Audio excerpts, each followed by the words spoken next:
রাধে জয়নি তাই আমার রাধে মন ব্লগে সকলকে সুস্বাগতম। সকল সাধুগুরু আর শ্রী বৈষ্ণবের চরণে দণ্ডবত প্রণাম দিয়ে আমি আমার ব্লগগুলো শুরু করছি। এই দেখো দর্শন করাচ্ছি। আমার মোহন আর আমার গোপাল এসেছে ওদের মামা বাড়িতে, কারণ এসেছে এক বিশেষ সেবা পাবে বলে। কারণ মনটা ভীষণই ভারাক্রান্ত, মনটা ভালো নেই। কারণ আজ এই দিনে আমার পিতা আমাদেরকে ছেড়ে পরলোক গমন করেছে। তার মঙ্গল কামনার জন্য আমরা সকলে মিলে একটু ভাগবত সেবা আয়োজন করিয়েছে ঈশ্বর আমাদের দিয়ে, আর একটু প্রসাদের ব্যবস্থা করেছি আমরা। সেই জন্য আমরা এখন চলে এসেছি আমার বাপের বাড়িতে, আমার বাবার বাড়িতে। সেই মায়ের যে গুরুদেব, তারপরে রাধা মাধব গোপাল সকলকে দর্শন করাচ্ছি। এই দেখো আমার পিতা, পাশে আমার বোন। মানে কি বলবো, কিছু বলার নেই। আর ভিডিওগুলো আরও বেশি বানিয়েছি কারণ আমার বোন দুবাই থাকে, ও আসতে পারছে না, মনটা ওর ভীষণ খারাপ হবে, তাই ওকে পাঠাবো, এই জন্যই আরও বেশি বানিয়েছি আর তোমাদের সাথেও শেয়ার করে নিচ্ছি।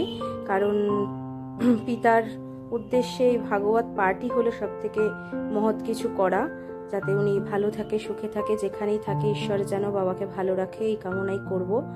আর গলার অবস্থা ভালো না, তাই একটু অন্যরকমভাবে ভয়েসটা আসছে। আর একটু মায়ের বাগান তোমাদেরকে দর্শন করাচ্ছি। এখান থেকে ফুল নিয়ে গোবিন্দ সেবা হয়। দেখো কত সুন্দর ফুল হয়েছে, এত ভালো লাগছে যে ভাষায় প্রকাশ করতে পারছি না। খুব সুন্দর, কামিনী ফুল বলা হয়, খুব সুন্দর গন্ধ। আর গাছটা খুব সুন্দর, ছোটোর মধ্যে যে এত ফুল হয়েছে, মা যে কত যত্ন করে, কত ভালোবাসে, এই ফুলগুলো দেখেই বোঝা যাচ্ছে তার বহির প্রকাশ। এই ফুলগুলো ফুটে মাকে জানিয়েছে। আর এই দেখো মিষ্টি গোবিন্দ সেবার জন্য আনা হয়েছে, সেগুলো একটু তোমাদের সাথে ভাগ করে নিচ্ছি। আনন্দ ও ঘন মুহূর্তেও রয়েছে, কারণ ভগবানের সেবা হবে, কিন্তু তার মধ্যে মনটা ভীষণই ভারাক্রান্ত, বুঝতেই পারছো। আর পিতার কথা ভীষণ মনে হচ্ছে, বাবাকে খুব মিস করছি, বাবার ভালোবাসা ভালো লাগাগুলো। এই যে সবজিগুলো আমি একটু আমানত করে নিয়েছি, সেটা একটু তোমাদের সাথে ভাগ করে নিচ্ছি। আর আমি এই মালাগুলো শুদ্ধিকরণ করে আগের থেকেই পরিয়ে নিচ্ছি, কারণ ওই সময় খুব ব্যস্ত হয়ে পড়ব, তাই একটু আগের থেকেই মালাগুলো আমি নিবেদন করে দিচ্ছি। কারণ ভোগ পাক করতে হবে, সেগুলো বাবাজি আসবেন রাত্রিবেলায়। আর কীর্তনের দল যে আসার কথা ছিল, তাদের মধ্যে একজন ভগবানের ধাম প্রাপ্ত হয়েছে, তাই জন্য আসতে পারবে না। বাবাজি শুধু আসবেন, গোপী বাবাজি, উনি এসে ভাগবত পাঠ করবেন আর উনি একটু ভগবানের নাম করে দেবে এখন। তাই আমি আমার ভগবানদের ফুলের শৃঙ্গার করাচ্ছি। আর ভাই আসবে, ভাই আমার পিতা, আমার ঠাকুমা, আমার দাদু, যারা আমাদের ছেড়ে পরলোক গমন করেছে ইহলোক ছেড়ে, তাদের সকলের উদ্দেশ্যেই প্রসাদী মালা নিবেদন করবে। আর আমি গুরুবর্গ, শিবশম্ভু, রাধা মাধব, পঞ্চতত্ত্ব সকলকে আমি মালা পরিয়ে দিচ্ছি। এই দেখো আমার ভাই আমার পিতাকে মালা পরাচ্ছে, ওকে আমি টাচ করে নিচ্ছি, কারণ তাতে আমারও পরানো হচ্ছে, আমিও পরিয়েছি বাবাকে। সেটা আর তোলা হয়নি, কারণ কাজের মধ্যে সবটা তোলা যায় না। এই যে আমার দাদু, উনি আমাকে ভীষণ ভালোবাসতেন, উনিও একজন ভগবানের সেবক ছিলেন। অহর্নিশি আমি শুনেছি যে আমাকে কোলে নিয়ে উনি মালা জপ করতেন। ওনাদের অনেক কৃপা আমার এই ভক্তির পথে আসার জন্য। আর এই যে আমার ঠাম্মি, বড় ঠাম্মি,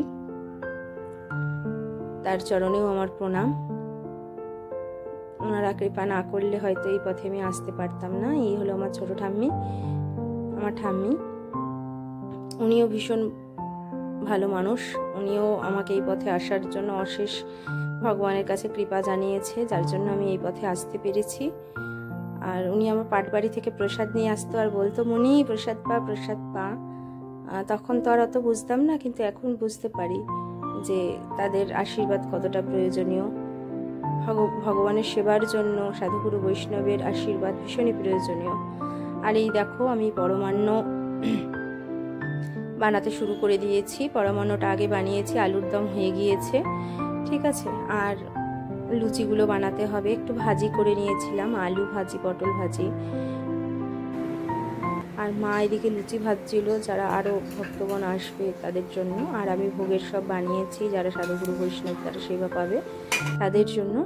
আর এই যে মামুনি আমাকে হেল্প করে দিয়েছে, সহযোগিতা করেছে, কারণ দুজনে মিলে আমরা লুচিগুলো বানিয়েছি। পায়েসটা আমরা দুজনে মিলেই বানিয়েছি। আর লুচিগুলো দেখো আমি ভেজে নিচ্ছি। আর প্রচণ্ড গরম, হালকা বৃষ্টিও হচ্ছে বাইরে, পাখাটা বন্ধ করেই করতে হচ্ছে। আর মামুনি লুচিগুলো বেলে দিয়েছিল, ভীষণ ভালো হয়েছিল। কিন্তু প্রসাদের যে মানে ভিডিওগুলো, সেগুলো প্রসাদ পাওয়ার ভিডিওগুলো আমি করতে পারিনি, কারণ খুব ব্যস্ত ছিলাম। আমি তখন খুব ব্যস্ত ছিলাম, কারণ বুঝতেই পারছো সবাইকে প্রসাদ দিতে হচ্ছিল। বাবাজি চলে যাবে, তাকে ভুজি দেওয়া, তাকে ভাগবত গীতা, তাকে দক্ষিণা নিবেদন করা, ফল সব নিবেদন করতে হচ্ছিল। সেও ব্যস্ত ছিল, কারণ পরের দিন রথ ছিল। সেই জন্য আরও ভক্তগণ তাড়াহুড়ো ছিল, তারাও চলে যাবে, অনেক দূর থেকে এসেছিল, তাদের সকলকেই প্রসাদ প্যাক করে দেওয়া, আর তাদেরকেও কিছু যে নিবেদন ঈশ্বর করিয়েছেন সেগুলো। তাই সেই ব্লগগুলো, ভিডিওগুলো আর করা হয়নি। তাই ব্লগে প্রসাদ পাওয়ার ভিডিওগুলো নেই, ভাগবত পাঠের ভিডিওগুলো রয়েছে, যেটা আমি তোমাদের সাথে শেয়ার করব। দর্শন করতে পারবে। ও খুব মনটা ভারাক্রান্ত।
সবাই সেবার সাথে যুক্ত থেকো আর সবার জন্য মঙ্গল প্রার্থনা করো। রাধে রাধে, জয় নিতাই। বলে মিলে আমার পিতার জন্য অবশ্যই প্রার্থনা জানিও ভগবানের কাছে।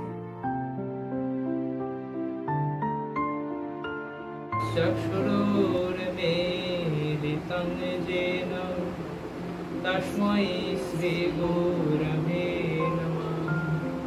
अखण्डमण्डलाकारं व्याप्तं येन चराचरं तत्पदं दर्शितं येन तस्मै श्रीगुरवे नमः।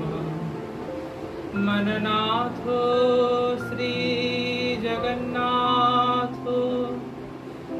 मननाथो श्रीजगद्गुरुं मदात्मा सर्वभूतात्मा तस्मै श्रीगुरवे नमः।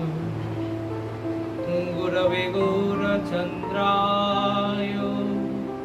राधिकाय सदालये कृष्णाय कृष्णभक्ताय तद्भक्ताय नमो नमः। हे कृष्ण करुणा सिन्धु दीनबन्धो जगत्पते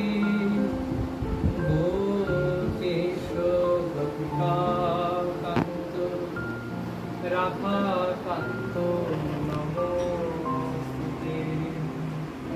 तप्तकाञ्चन हेमगौराङ्गी राधे वृन्दावनेश्वरी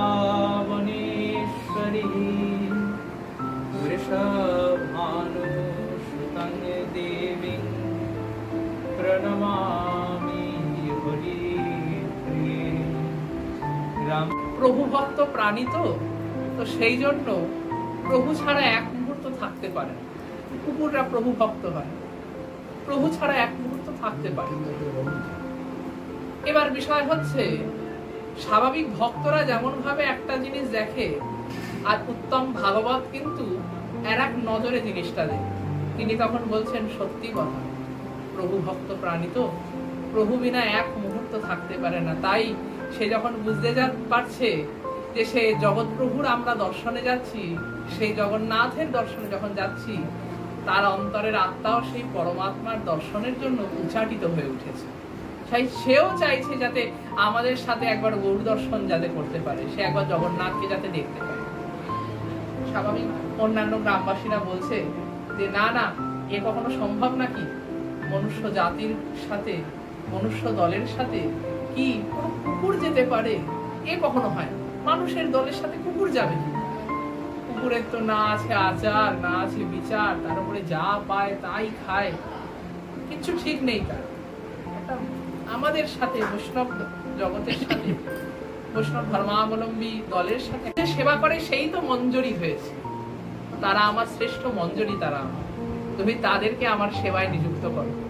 মহাপ্রভু তখন ভাবছেন যে জগন্নাথ মন্দিরে তৎকালীন সময়ে যারা বর্জিত জাত, ম্লেচ্ছ সমাজের থেকে একঘরে হয়ে থাকা সেই সবর জাত, সেই সবর জাতকে জগন্নাথ বলছেন আমার আপনজন, আমার আপন লোক তারা। সেই জগন্নাথ মহাপ্রভুর ধাম নীলাচল শ্রীক্ষেত্রে এমন কে এসছে যাকে এরকম ভাবে তাড়িয়ে দেওয়া হচ্ছে? কেস যখন ভিড় কেটে গেছে, ভক্তদের ভিড় কেটে গেছে, মাঝখান থেকে দেখছে একজন কুকুর এগিয়ে এসছে। সেই কুকুর যখন এগিয়ে এসে গৌর চরণে যখন প্রণাম জানাচ্ছেন, ভক্তরা যেখানে দাঁড়িয়ে রয়েছে সেখানে গড়াগড়ি দিয়ে ভক্ত পদরজ তিনি সর্ব অঙ্গে লেপন করছেন, তখন বাকি ভক্তরা বলছে এ কি, এই কুকুর ঢুকে গেছে, অসুচিকর বিষয়কে বার করো। মহাপ্রভু বলছেন দাঁড়াও, ওকে বার করো না। তো বলছেন যে পশু পাখি তারাও সবে মনে প্রাণে হরি বলে, আমরা মানব হয়ে কি করলাম, পশু কেন হলাম না।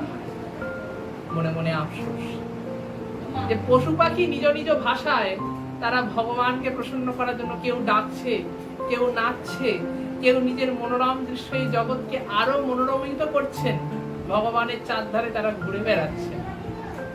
কিন্তু আমরা মানুষ, এত আমাদের গুণ, এত আমাদের ক্ষমতা, এত আমাদের চিন্তা ধারণা, ঠিক ভুল বিচার করার এত বোধ এসছে আমাদের, তাও ভগবানের সেবা কি আমরা সেটা বুঝলাম।